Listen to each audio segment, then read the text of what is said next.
Your vision does not require other people's validation. It's your vision, not theirs. What's up, guys? It's your girl, Brianna Queen. I help service-based entrepreneurs sell their services with ease without having to post online every day, without having to have a crazy email funnels or needing thousands and thousands of subscribers. I help you sell your services with ease. In today's video, it's a little personal, and I'm talking all about mindset. So in my previous video, I said there are 3 things you definitely need to hit consistent 5-figure months. And that is 1, having a business that is sustainable. That is 2, having a consistent strategy. And 3, that is making sure that your mindset is tough, it is ready, and you know that you can do anything you put your mind to. In today's video, we're talking about why your vision for yourself does not require other people's validation, as well as some ways I have helped really start building up my mindset that you may be able to incorporate as well if you suffer from limiting beliefs or stinking thinking. So let's go ahead and let's get into it. So in 2015, I wrote my very first book, and it was called Just Face It. And I was so excited about writing this book. I had been wanting to write a book forever, but I was kind of nervous. I was kind of scared. And I had a friend, and I had told her like, oh, I really want to write this book. My goal is to have this book finished by the end of this month. And you know what my friend said? My friend was like, do you think anybody's gonna buy this book? Like, do you think that anyone's gonna read it? Like, she just was telling me things that were kind of hurtful. Obviously, writing this book, I had some stinking thing in the back of my mind, right? Like, what if I spend all this time writing this book and nobody buys it and nobody reads it and nobody likes it? But at the same time, I was excited because I really wanted to write this book. So hearing my friend validate these stinking thinking thoughts, it kind of did something to me to have me thinking like, dang, maybe she's right. Maybe nobody will buy my book. All these negative thoughts start rushing in because somebody else's negative thoughts validated those negative thoughts I already had. Long story short, I decided, you know what? If nobody buys this book, if nobody reads this book, if nobody likes this book, that's okay. At least I know I did it. Because I never want to live a life where I'm always wondering, what if? What if I had did that thing I wanted to do but I didn't do? I am okay with failure. I'm okay with things not turning out the way I had planned it to turn out. What I'm not okay with is not even trying. So I decided that I was going to release this book. Well, guess what happened? I released this book and it was #1 on Amazon for a day. And people writing me saying they loved the book, they enjoyed the book, it helped them with their makeup, helped make their lives easier, right? Because they read this book and now they were doing their makeup, they felt beautiful, they felt more confident. By writing this book and not being scared to actually do it, I was able to see my vision come to life, right? But here's the thing, my friend didn't see that vision. My friend didn't believe in that vision because it wasn't her vision, it was my vision. So that's what I mean by your vision does not require other people's validation. A lot of times we have these dreams, we have these goals, and we tell others because we're so excited and we want them to validate it, but they don't. And then we're discouraged, or we feel like, well, if my mom can't see this vision, then this vision just may not work. Or or if my sister feels like it's a dumb idea, then maybe it is a dumb idea.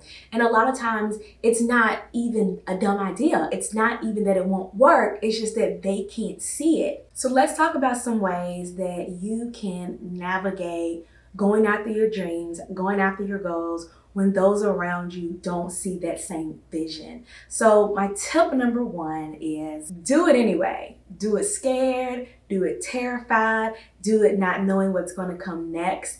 Here's the thing, the most successful people are risk takers. They're the ones that 1000% believe in their dream and they go for it. I'll give the example of Oprah. Oprah grew up poor, living in Mississippi, and she took a lot of risks to be who she is now. One risk she took was, going to school in a completely different city, a completely different state. Another risk she had was she gave up financial security to become a talk show host. She wasn't sure that she was going to be able to make money as a talk show host. She was giving up a very well-paid job to become a talk show host. And what happened? That show ended up being one of the top rated shows of the 90s. Heck, ever. So she had to take that huge risk. So a lot of times you have to just do it and you have to say, I don't know what will come next, but I see this vision for my life. I know that it can come to fruition if I just work hard. I truly believe that all of us have expertise, passions, experience, stories to share. And when we share those, we impact others. That is our way of serving others, is by sharing our stories and our education, our expertise, and our gifts. And a lot of those are rooted in fear. Some of the things that we're so scared to do is actually the thing that will help us move forward. When I was 24 years old, I relocated to a completely new city and state by myself. I wasn't going to college. I wasn't going for a new job. I literally was like, you know what? I'm not happy where I'm at. I'm not happy where I live. I want something new. I want something different. It was a big leap of faith for me. And of course I had family and friends who was like, don't go. You're going by yourself. That's dangerous. Don't go. You're a single woman. You know, I had people in my ear who didn't see this grand life that I saw for myself. And I knew that I was not going to be able to see success where I was at. There is a quote from this movie called Big Fish, if you ever seen it. And inside this movie, the quote is, if you keep a goldfish in a small fish tank, it will remain small. However, if you take that goldfish and you put it in a big tank, the goldfish will grow. And I felt like a goldfish in a very small tank. I felt like I was not able to get bigger because I was constrained. Fast forward to 8 years later, my biggest regret is I wish I would have moved sooner. That is my biggest regret. I wish I would have moved sooner. You know, I'm a homeowner. I'm engaged. You know, I have a successful business. I have a tribe of friends who are now like family. I'm establishing my roots here, but it required me taking a risk. I had to do it scared. I had to do it afraid. I had to do it nervous. It leads me into number 2. Don't leave this world with untapped potential. Don't leave this world with stories still bundled inside you. I want to leave this world and I want to have a legacy. Legacy in my books, legacy in my videos, legacy in the people that I impacted and I served. And I cannot help others if I'm not helping myself. So if you're feeling like, man, like all these people around me, they don't see my vision, ask yourself, who will impact from this? I know for me, when I started doing makeup, one thing that really pushed me was like, yeah, I am going to be doing these makeup tutorials and I'm going to help women feel beautiful. I'm going to help women see that you don't have to spend a lot of money on makeup, or you don't have to take on tons and tons of layers of makeup to feel at your best. And that was something that pushed me forward, was knowing that I am going to be helping people and serving people in the capacity that is best for me. So here's one of my tips. Get clear on what you want. So first things first, think about what exactly do you want and make it measurable. Make it realistic, but kind of risk-taking. Make it to where you can track the progress of it. So when it comes to having these goals and nobody supports you, think about what you need to do, what is required from you to actually make these goals, these dreams a reality. Additionally, if you are clear on your goals, if you're clear on your dreams, then the naysayers will not have that much effect on you, because you can say, okay, I want to be self-employed in 12 months. And those around you are like, oh, you'll never do it. You'll never make enough money in your business, in your little business, to make that much money. And if you have attainable goals and somebody says, how's your little business doing? If you're on month 4 and you say, you know what? This month I generated $5,000. So yeah, I'm not at my goal yet of having $10,000 months, but I'm halfway there. So when that person comes to you with their negative thoughts and their negative words, it won't faze you as much because you already have a goal. You know exactly what you want. Knowing your vision and goals will give you clarity.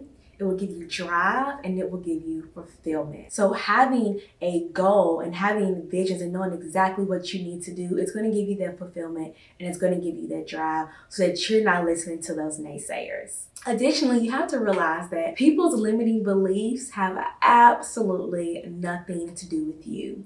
Going back to the book. So the book I wrote, and my friend was like, you think anybody's going to buy that book? She was saying that because nobody bought her book. She had these limiting beliefs about herself. She didn't think certain things were possible. Therefore, she couldn't see it being possible for me. How she felt had absolutely nothing to do with me. And here's the thing, realistic is all about you. Realistic is a personal thing because you create your own reality. So someone may say, oh, is that realistic? And it's like, maybe not for you, but I create my own reality. I determine what is realistic and what is not. So people's limiting beliefs about themselves and about you has nothing to do with you. It's just like that whole quote, how people think about me has nothing to do with me. That's not my business. It's the same thing. You can't control how someone thinks. You can't control someone's mindset. It has nothing to do with you. And if you have a dream, if you have a goal, if you have this vision and somebody else doesn't see it,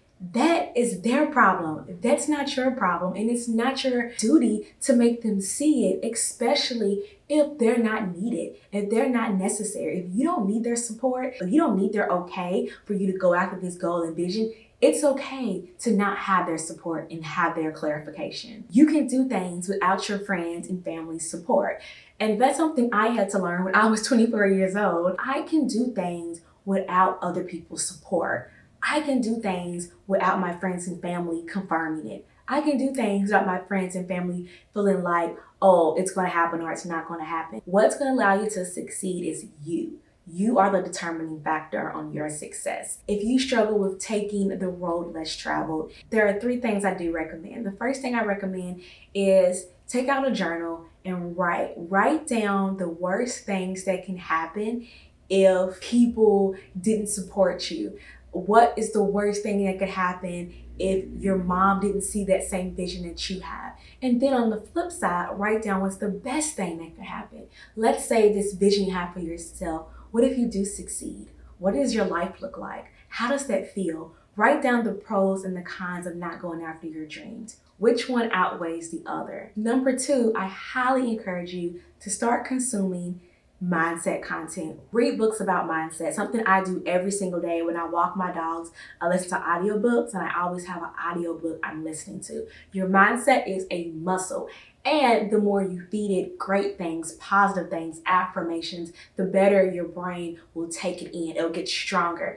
If you constantly feed yourself negative stuff, your outlook on life is going to be negative. If you constantly feed yourself positive stuff, your outlook will be positive. So I highly recommend really incorporating mindset as a daily routine, whether that is books, audiobooks, affirmations, prayer, something that will allow you to be in a state of positivity every single day. Which leads me into my number 3 thing that I recommend if you really struggle, and that is to be okay dismissing people from your life who do not make it better. And maybe you can't dismiss them, right? Maybe they're your family. Then reminding yourself to dismiss their opinions, dismiss the things that they say. It is okay to take a break from someone. It is okay to love someone from a distance. Self-care is me not surrounding myself with people who deplete me, who make me feel less than, who put me in a negative mind state, who put me in a negative state of mind and just unhealthy physically. That is okay. So sometimes you have to just change the people around you and be okay with loving people from a distance. Sometimes entrepreneurship, I know for me, can be lonely. When I really started focusing on entrepreneurship, I lost a lot of friends. A lot of friends who wanted to club. A lot of friends who, were upset when they were no longer a priority. It was like, hey, listen, I gotta get this content out. I can't hang out with you on Saturday night because Sunday morning, I gotta create content. Or hey, listen, I'm going to this business event. I can't go to the club with you. I can't go out to eat with you. I can't do it. My priorities shifted. They did not like coming in second place. They didn't like me taking up for myself and saying, hey, I can't do this. I'm sorry. They didn't like me setting boundaries. They took offense to that. And that is okay. We parted ways. No shade to them and no shade to me, but I have a vision for my life and other people can't see it. That is fine. It is my duty. It is my priority. And it is my place to ensure that I carry out this vision. Because at the end of my life, I don't want to have regrets and wonder what if. I don't want to be on my deathbed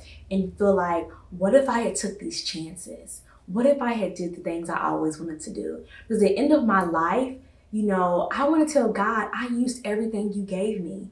The stories you gave me, I shared. My expertise, I applied it. My education, everything that you gave me, my gifts, I gave to others. I don't want to say, well, God, I didn't use the gifts that you gave me because Susie said my gifts were kind of ugly. And Johnny said that my gifts were not worthy. I don't want to live like that. So that is how I focus. So if you believe in God and you believe in a higher up above you, think about that. Think about, I was put on this earth to serve others, and I want to do just that. I don't want to live in a what if, shoulda, coulda, woulda, lukewarm life. I want to live in a life where I used everything that was given to me. Say out loud the vision for your life, create a plan, and get to work.